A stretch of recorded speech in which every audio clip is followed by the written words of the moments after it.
Good afternoon, everyone. Hey, Gareth. Hey, Diana. Um, welcome. Welcome to Facebook Live. And I'm going to go ahead and get started. Wanted to just introduce myself to those of you who don't know me. My name is Lee Poston, and a proud graduate of the University of Tennessee, class of '88. And I have a degree in communications, a BS in communications, and took the journalism major and the PR sequence. And I'm really happy you all are here today to join. And I'm going to tell you a few stories and hopefully not bore everyone to death. But wanted to start off with a little bit about myself currently. I'm Vice President for Communications at National Geographic Society in Washington, D.C. Actually, if somebody can just, Diana or Gareth, can you just make sure that you can hear me okay? Is this coming through okay? Can you hit yes?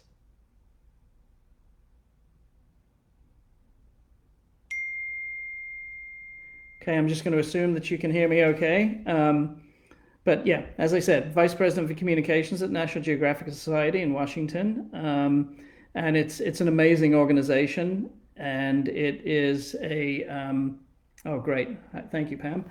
It is, it's full of amazing, incredible people, very adventurous people. And I'll talk a little bit more about my current job in a little bit, in a little bit. But what I wanted to do was start today with a little story. I wanted to tell a story about how I came to about my interest in National Geographic and how that was spurred, and how that actually has a connection to the University of Tennessee.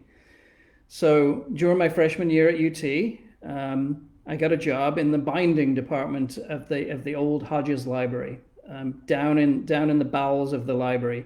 And it was a dark, windowless room. I think we might have had one tiny window, but it was basically in the basement.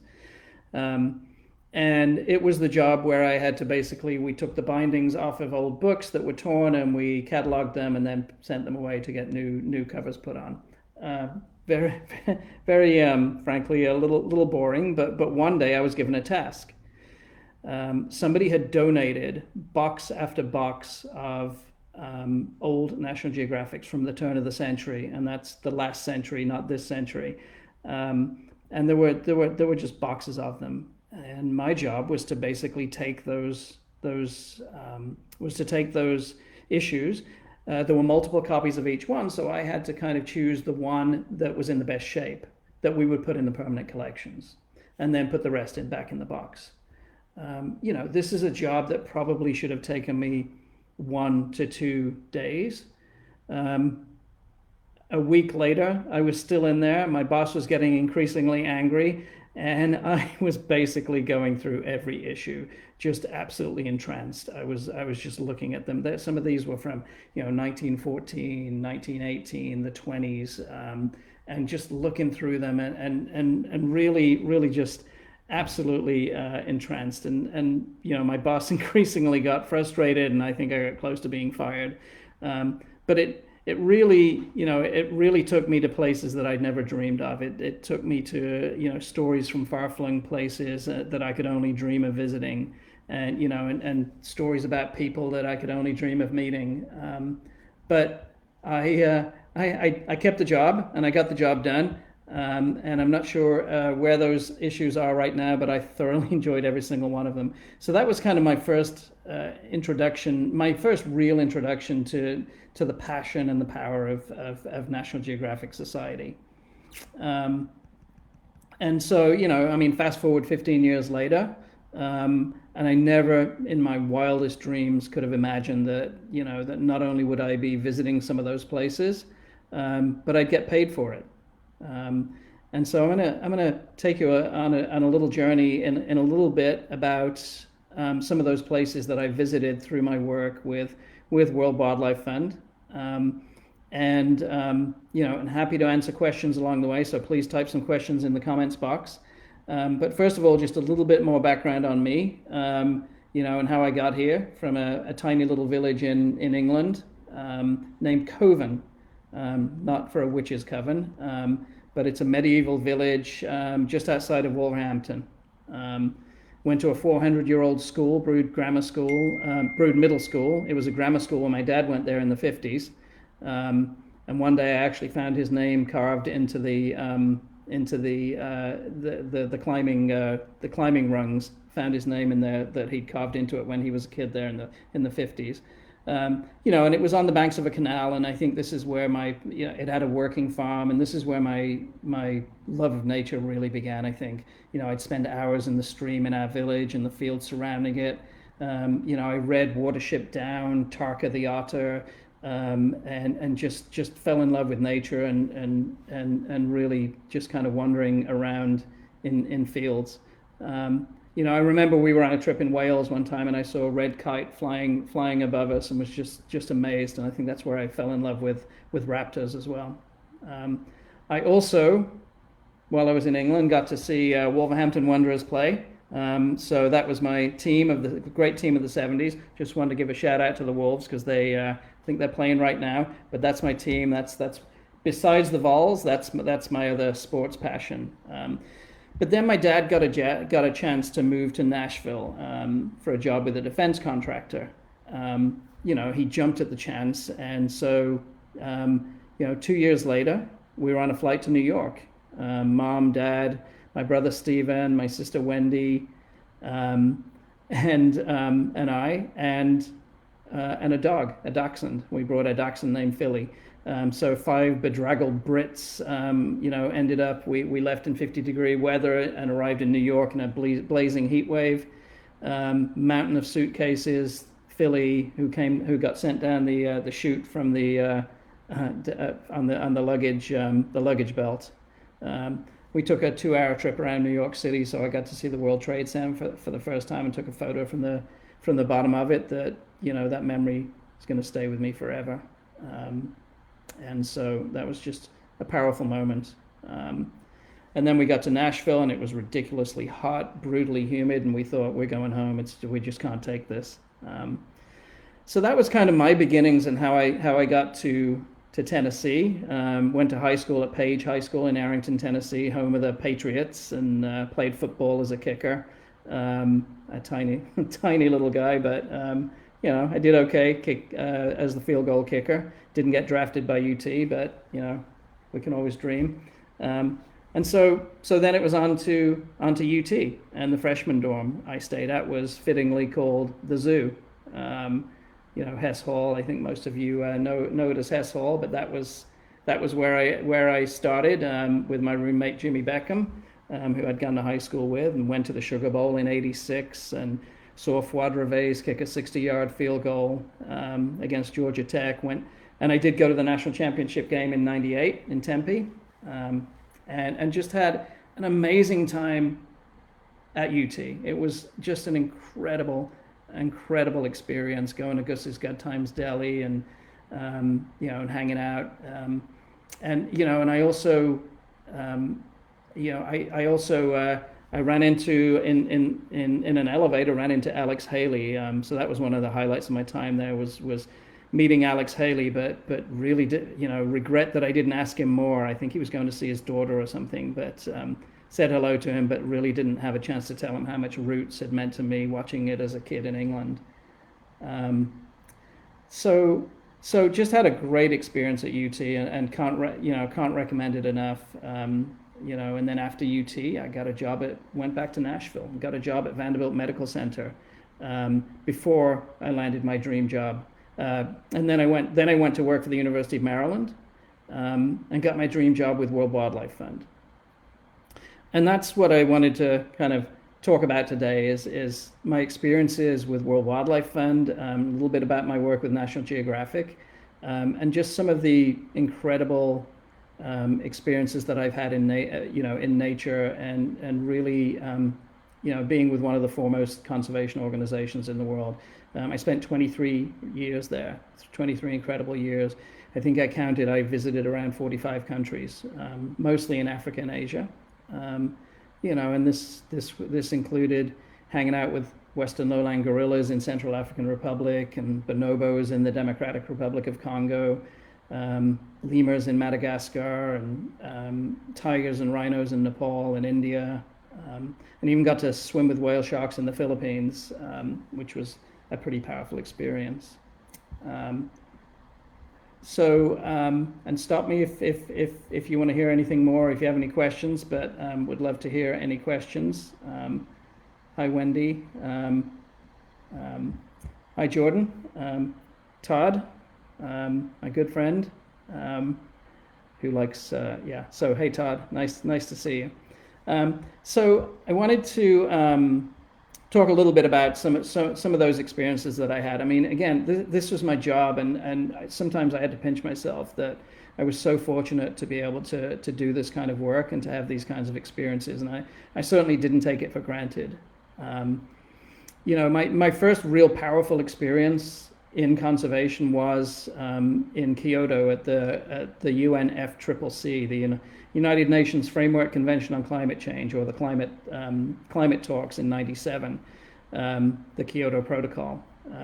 This was not a jungle experience. This was basically 18 days of seeing nothing but the inside of either my hotel, the passageway to the conference center, or the conference center itself. It was 18 to 20-hour days of working to basically lobby and get our position out to get as strong a treaty as possible. And Al Gore was there to help negotiate for the U.S. and we did get to see one of the most powerful things ever, which was that this treaty was negotiated, that it was agreed to at the meeting, and it was pulled over the finish line. We barely slept. I ended up in the hospital for one point because they thought I had a detached retina, but I didn't. But we ended with a treaty, and it was a crazy party afterwards. But I barely got a chance to even see one temple in Kyoto, and so that was really my kind of introduction into the international world and the international experience. And I think, and Mallory, I'll definitely tell you some of my favorite experiences. I'll go through a couple of them right now. Thanks for that question. I think my first experience in the jungle and really in the field for World Wildlife Fund was actually on another policy issue when we negotiated the Persistent Organic Pollutants Treaty, and we went, and that was in six countries, including Nairobi, including Kenya, where we negotiated it in Nairobi and took a weekend trip to Masai Mara. And that was where I got to see lion, cheetah, giraffe, and rhino. But I think the most powerful sighting was my first ever elephant sighting in the wild, where it was early in the morning, it was cold, and it was misty, and we came out of a forest into a clearing, and there was a herd of elephant just out in front of us. And it was just this incredibly powerful feeling. There was a chill in the air. Everybody was silent. I didn't even take any photographs at the beginning because they were so quiet, just gently moving along. And it was a herd of about 8 elephants, I think. And it was a magical experience, and something that I'll never forget, because that was my first real experience of seeing animals this massive and this majestic in the wild.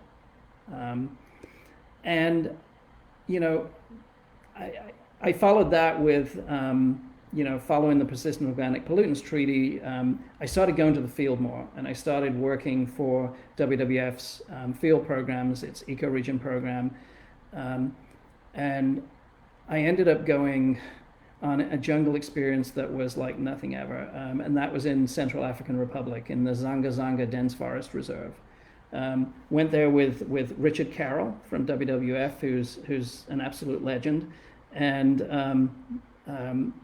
he basically built this program from the ground up, working with the Bayaka, the local inhabitants there, the locals, and they are, they're sometimes referred to as pygmies, but they're the Bayaka people, and they we worked with them to develop this conservation program to basically preserve the elephants and the gorillas that were there. There's a habituated group of gorillas, and to also ensure that the Bayaka's traditions are kept intact.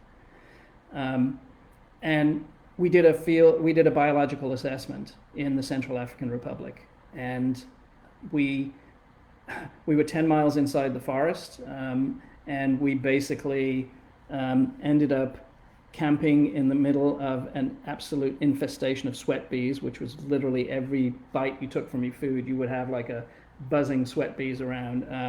We ended up camping there, and I got severe dehydration because this was my first experience, and I didn't realize that you really have to rehydrate there. I got lost in the forest going between two separate sites where they were setting up traps for mammals. They were setting up traps for birds to kind of document them, and insects, and I was traveling between them and documenting them, and basically doing daily updates in 2002 via a sat phone and with a sat phone and a laptop in the middle of the jungle, and managed to get them up for this blog that we created. So I think these are commonplace now, but it was yeah, we were a little ahead of the time there, but managed to do it. But I got severely dehydrated, absolutely brutal. And Richard ended up by accident drinking embalming fluid. Richard is this big hulking guy, and he came back from the jungle and grabbed a water bottle, but what he hadn't noticed was that the Bayaka had put all the water bottles into the water racks, and they had not been marked that they were full of formalin, which is for preserving specimens. So he took a big chug of it and literally just like started just throwing up there. It was an incredible experience. I got lost in the forest, as I said, had to use sound to figure out my way back. You feel 1,000 eyes on you when you're in the middle of the Central African Republic's jungle. And then we got to go visit the gorilla habituation program, where they've habituated a group of Western lowland gorillas, which are very, very largely unstudied, to basically human presence so that they can study them. And it was actually run by a woman named Chloe Chipoletta, who now runs National Geographic Society's Africa program. And so Chloe was just this incredibly powerful individual who started this program. So that was another National Geographic connection. There was also a coup while we were there, and a coup in the Central African Republic. And so eventually when the team came out, I came out a little bit early, but when they came out, they actually had to escape illegally down the river, go through Cameroon, find themselves their way to a small airstrip, and basically have a plane pick them up. They had to leave all their samples back in Central African Republic while the coup was going on. It was eventually ended, but it was a pretty dramatic trip, and it's something that I'll never forget. Took a lot of photographs on that trip. I was hoping to share some photographs with all of you here, but we can't. It's hard to do screen sharing on Facebook Live. So that was Central African Republic, and it's probably my most memorable trip. And I actually went back to that location a few years later with Dan Harris and Almin Karamakmedovich from ABC News. And we did a Person of the Week profile on, I think it might still be available online, on the woman who took over from Chloe, Angelique Todd, who was who ran the gorilla habituation program. Also in Africa, I went to northern Mozambique in Carimbas National Park, and we looked at the challenge of elephant-human conflict, where elephants raid sugarcane fields at night, and they're often poisoned in retaliation by the farmers because they lose their crops. So the farmers have to stay up all night banging pots and pans and lighting fires to keep them away. It's a really, really difficult problem because you end up with elephants being killed, farmers who aren't productive, they lose their crops, or they have to stay up all night trying to scare them away. They've tried chili bombs, which is elephant dung soaked in red hot chili peppers that they set on fire and throw at the elephants. Ropes with red hot chili peppers so that when fences to keep them out of the sugarcane fields, But all the elephants do is they send the little elephants over to knock them over, and then they get in and get the sugarcane. We spent the night listening for this one bull elephant, and the largest bull elephant, and we all fell asleep. And then we woke up the next morning and we found that the footsteps, the footprints of the elephant were just around the corner from us. We'd been sleeping on the ground, and this massive bull elephant had been coming through. So Mozambique was an amazing experience, and I got to go there with my parents as well later, and that was a real magical time.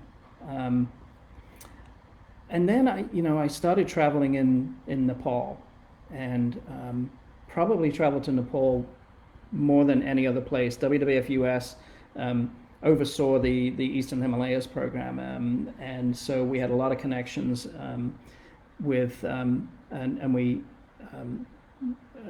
The main thing they were trying to do there was protect the rhinos protect the rhinos and the tigers, and obviously all of the other biodiversity. It's basically, there's a series of national parks that are connected, that are not connected, because there's been agriculture and they've been broken up. So there's no chance for the rhinos, the tigers, the elephants to migrate between these national parks.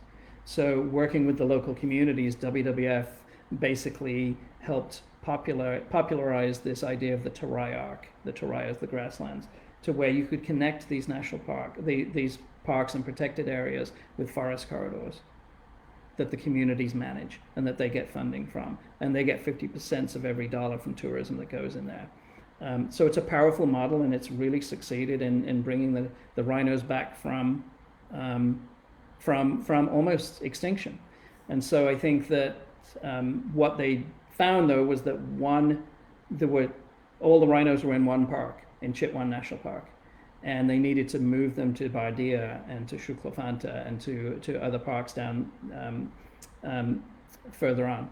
So basically, my first time in Nepal, we went on a rhino translocation, which is where you surround a rhino with about 23 people on elephant back. Somebody tranquilizes the rhino.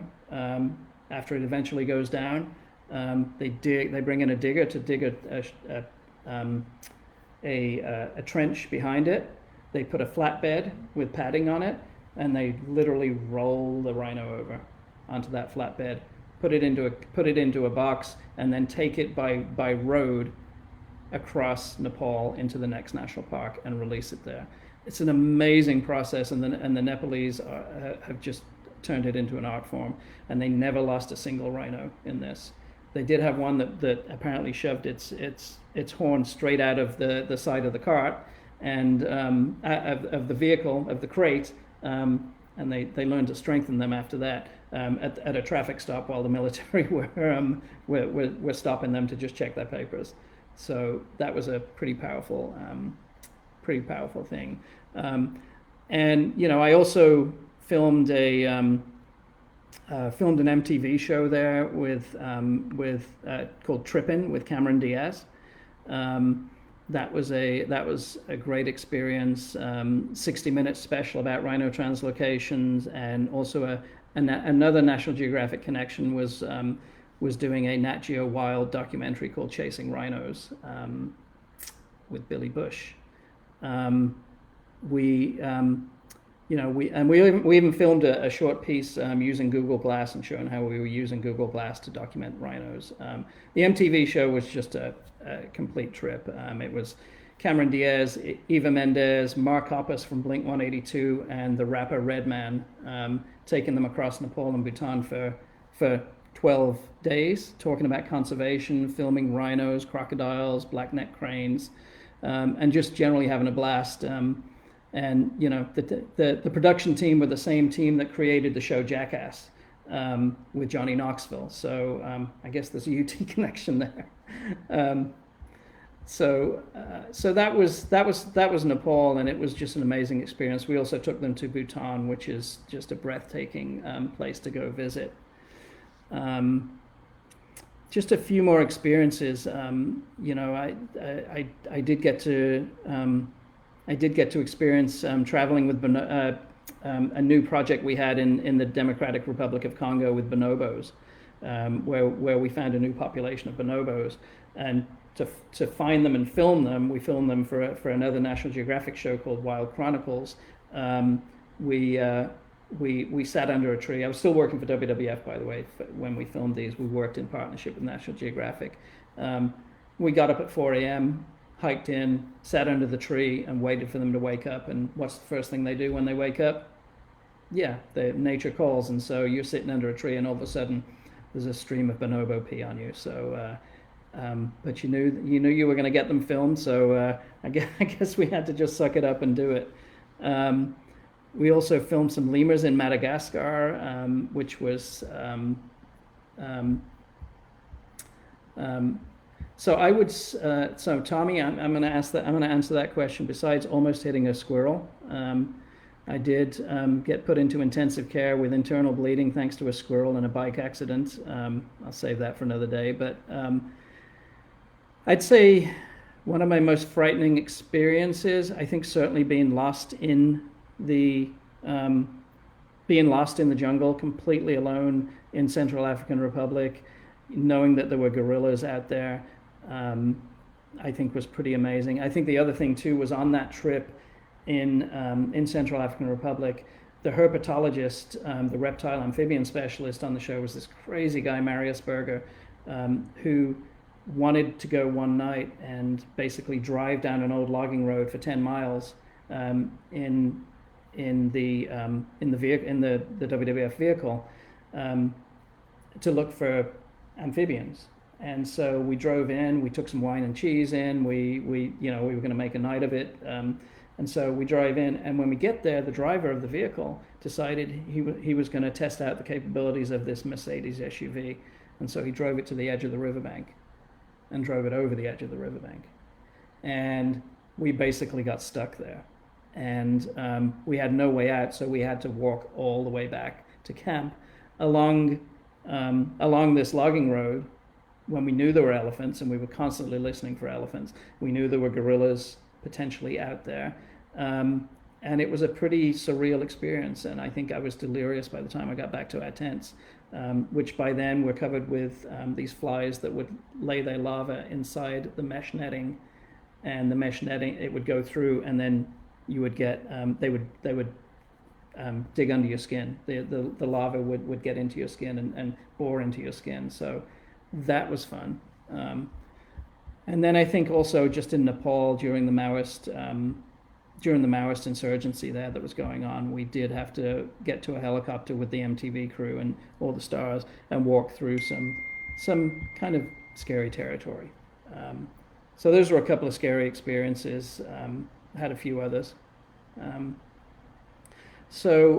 guess a couple of other things I did were worked on an 8-part series with CNN called Expedition Sumatra with Philippe Cousteau. And of course, I think, Jacques Cousteau is one of my heroes. He's the grandson of Jacques Cousteau. And that was a real deep dive into issues in expeditions in Sumatra, protecting orangutans. We released an orangutan into the wild that had been in captivity. We looked at palm oil and pulp and paper issues that are just devastating the habitat for the Sumatran tiger. And we looked at human-elephant conflict issues again. And that was another scary experience, was when one of the tiger biologists suddenly just went out flat, and he was out. And we didn't know what had happened. We were digging our way out because it was rainy season, and we had to dig our way out every mile. Literally, we had to stop and winch the vehicles out because they were up to your knees in mud. And he was out there setting the winch up and digging out the vehicle, and he just went out flat. And he wasn't he was shallow. Breathing was shallow. He wasn't communicative. He was able to just point to the back of his head. And he's a big guy, and we had to lift him into the vehicle and drive 2 hours to get to the main road, constantly having to winch ourselves out, not knowing what was going on with this guy. We did have an EpiPen, but we didn't know if he was allergic to bees. There were a lot of bees around there. we finally got him to the hospital, and it was an allergic reaction to a bee sting, but it was scary because there were times when he was barely breathing, and so that was an amazing experience, and so yeah, so I'll just I'll just mention again. I think. Going to see lemurs in Madagascar was pretty amazing because we had to fly over Marojejy National Park and look for a landing strip, wait for the clouds to break, and we were all kind of looking around and we couldn't see it. It was like that scene in Memphis Belle when they're waiting for the clouds to clear so that they can hit their target. We just couldn't see it. It was completely enmeshed in cloud cover. And so we had to divert and fly to the coast and land at the coast and then drive in. But then we got to hike 7 miles up a mountain in Marojejy to find silky Safaka lemurs, which are the most breathtaking lemurs on the planet. That was just a magical experience. So then I went to Myanmar on a secondment to help open up the Myanmar program, which for me as a conservationist was just the most incredible experience because you got to be a small part of the opening of this country to conservation, as it's opening up to the outside world, and as it's opening up to conservation and to scientists being able to come in there and work with the Burmese scientists. And so I spent almost a year in Myanmar in 2013, I think, or 14. Living in Yangon, and the best part of that, probably one of the best parts, was when I took a trip with a talented a guy who's written multiple times for National Geographic on the Amazon and on uncontacted tribes in the Amazon. He wrote a book about uncontacted tribes in the Amazon. His name's Scott Wallace, and then a talented photographer named Stephen Kelly.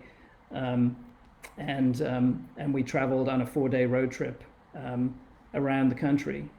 We went deep into the Tenasserim Hills, and then we went to the capital, to Naypyidaw, which was basically created out of jungle in 2002.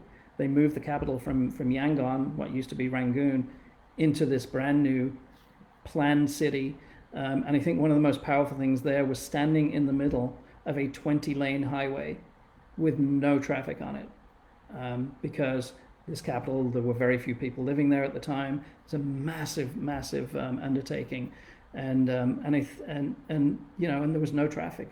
You could land a jumbo jet on this 20-lane highway with no problems at all, and so that was a great experience. And we started with maybe 5 people at the WWF Myanmar office. And now I think there's more than 80, and they are doing absolutely groundbreaking work there to help Myanmar, develop its economy, a sustainable economy, looking at issues of freshwater conservation, looking at issues of tiger and elephant conservation and illegal wildlife trade.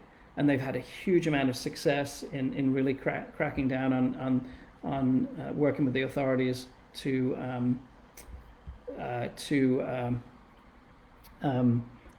crack down on illegal wildlife trade and also the cross-border trade, because it is a massive issue.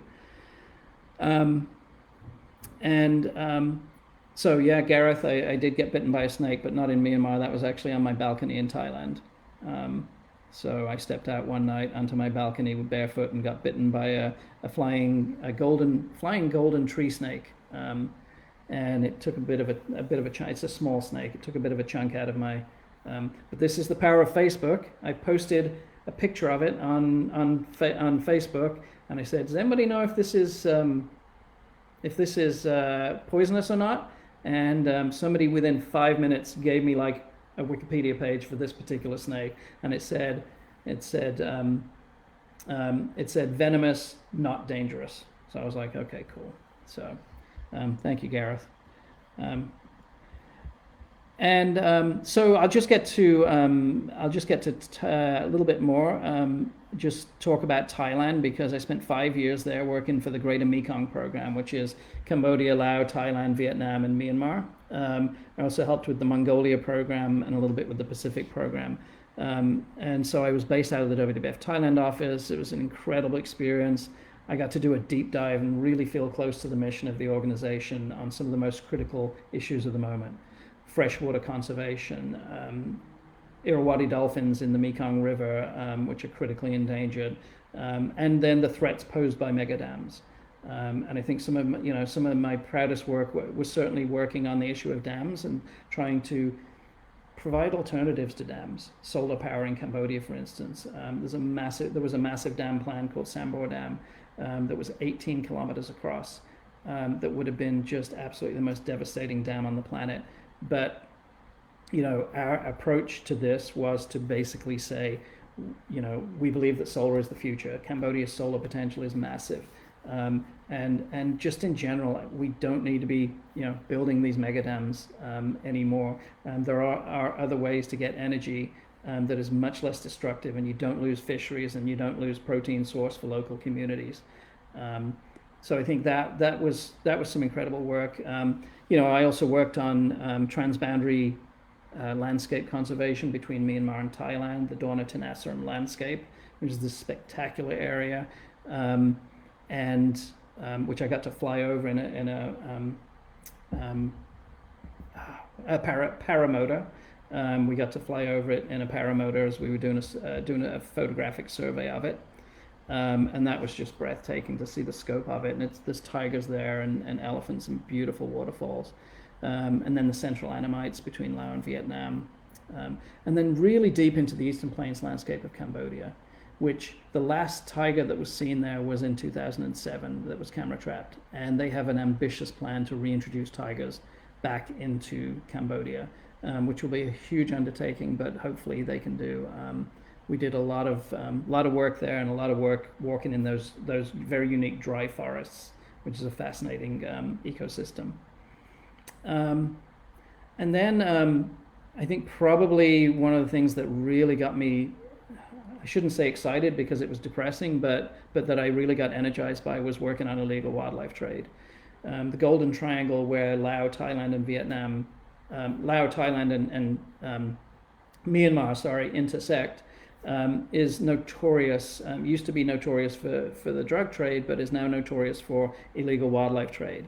I did a week of market surveys where we were walking around markets and documenting how much illegal wildlife products we could find for sale.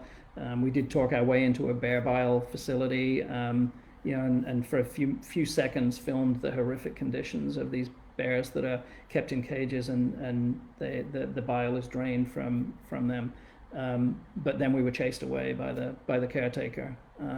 This is a multi-billion-dollar international criminal enterprise, and it's really threatening the future of some of the world's most iconic species: tigers, rhinos, elephants, pangolin. Actually, I have pangolin here on my water bottle.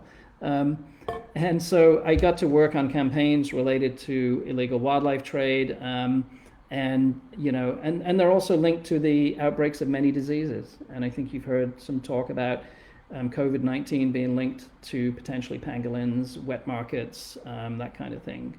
And by the way, if you're looking for a great book, this is a really good book written by Rachel Love Muir called Poached, Inside the Dark World of Wildlife Trafficking. Great read, very, very easy to read. And so I know Rachel and worked with her on a couple of stories, but that will give you a real good insight into this story, into this issue. And then as I said, I went to Mongolia, China, Indonesia, Sri Lanka, New Zealand. Went to Sri Lanka, where my partner Malanga is from, and this is where I saw my first leopard, about 10 feet away in a tree after a kill, and it really brought tears to my eyes, because I tried so hard for so many years to see a leopard in the wild and hadn't been able to, and here we were so close, had it just to ourselves. And Malanga and I did a lot of amazing travel in those 5 years, and we've got some really lasting memories of Southeast Asia. I'm so thankful she was there with me to be able to join, and that we got to go to Sri Lanka and spend time with her family, which is one of the most beautiful countries on the planet. So I think, you know, in terms of my experience and the overall thing, some of my fondest memories were just some of these experiences, but also just riding around a jungle road at night in the back of a pickup truck, or down a river in a canoe, you know, like we did in Cambodia, and knowing that I was getting a rare and privileged inside view of of of so many amazing experiences and so much wildlife, and it was just a powerful thing. And I feel so blessed and so lucky to have been able to experience that. Um, you know, and now I'm here at National Geographic Society, and their mission is to use the power of science, exploration, education, and storytelling to illuminate and protect the wonder of our world. And I think that really summarizes what National Geographic means to so many people. You know, so many of my heroes have been supported by the Society and featured in its magazine and media channels. Jacques Cousteau and Jane Goodall. But Jacques Cousteau and Jane Goodall, you know, they paved the way for so many emerging explorers who are taking on some of the world's most, you know, pressing challenges, and you know, and we get to work with them and talk to them and hear about what they work on. There's Asha Devas from Sri Lanka, and who's done pioneering blue whale research. There's Rudi Putra from Indonesia, who is working on something near and dear to my heart, which is saving the last handful of critically endangered Sumatran rhinos. And then there's Raywyn Grant's statistical modeling work to save bears and other large carnivores. She is actually working on looking at how to analyze data to better protect large carnivores like bears. And actually, speaking of Ray, she and several of her fellow scientists, explorers, have started something called Black Mammologist Week, that is actually taking place right now, and that's really designed to illuminate, you know, historical and also the present day contributions of Black people to mammalogy. So go to blackmammologist.com for more information about that, and it's just a really important thing to really highlight that work. You know, I also get to work on pristine seas with Enrique Sala, who has a new book out called Nature of Nature, a campaign for nature, which is looking at protecting 30% of the planet by 2030. The Okavango Wilderness Project in Angola, Botswana, and Namibia. Big Cats Initiative with the Jouberts, who are these world famous filmmakers. Wildlife Watch about illegal wildlife trade. And then if you haven't seen it, it's been on 60 Minutes, Joel Sartore's Photo Arc, which is a project to photograph every single species, every single animal in every zoo around the world. They've got an education program that's moving mountains to provide teachers with the resources they need, teachers, students, and parents, with free tools to help them learn from home. And also, excuse me, you know, and also supporting education communities and things like Teacher Strong in this really challenging time for teachers. So if you want to find more information about National Geographic, go to nationalgeographic.org. That's the nonprofit society. The media side of National Geographic, the channels and the magazine and all of those is nationalgeographic.com.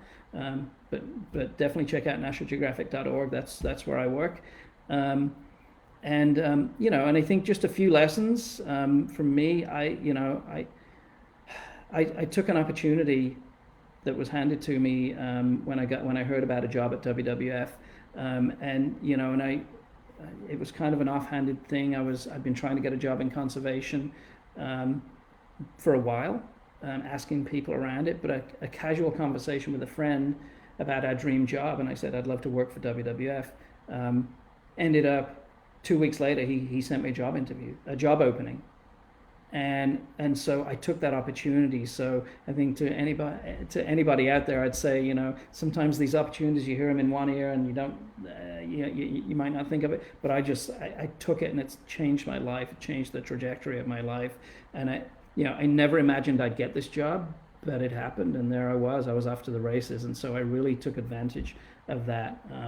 And I'm also really happy to be working within my field of study from UT, to be working in communications, and doing something that I absolutely love. I always wanted to do interesting things. I got to see cool stuff at Vanderbilt Medical Center and see brain surgery and heart transplants and things like that, and write about them, but I never, I didn't want to do a regular 9 to 5 job. I didn't mind working nights and weekends and traveling a lot, and so this was something that really, really appealed to me, and I wanted something that would challenge me and take me to difficult, sometimes dangerous places, and expose me to amazing people and experiences that were really going to change my perception of the world, I think. And I never particularly worried what it paid. I haven't gotten rich doing what I've done, but I feel so blessed that I've had these incredible experiences. And so I just want to close by saying, at UT, my time at UT was really special. It was something. It was a chance to open the world to me, because UT is such a global campus, and there's so many people from all around the world, and I think that helps spur my interest in travel and meeting different people from around the world. And and growing up, I have to give a shout out to David Attenborough, who really spurred my interest. His voice, especially, and his presence on TV as a kid growing up in England, was just something that just lit a fire that's really never been extinguished. And I have to thank my parents, of course. My dad, they were major inspirations. My mother always encouraged me to travel.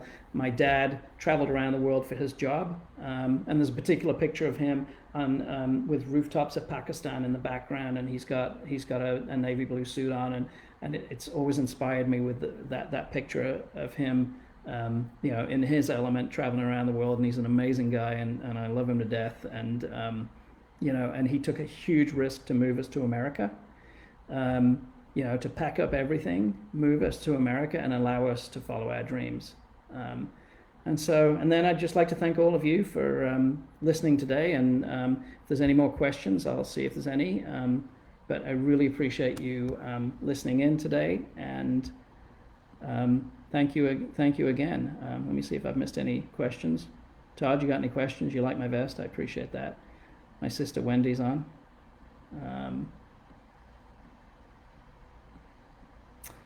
So I guess if there's no more questions, I will say thank you, and I hope to hear from you all again, and go Vols.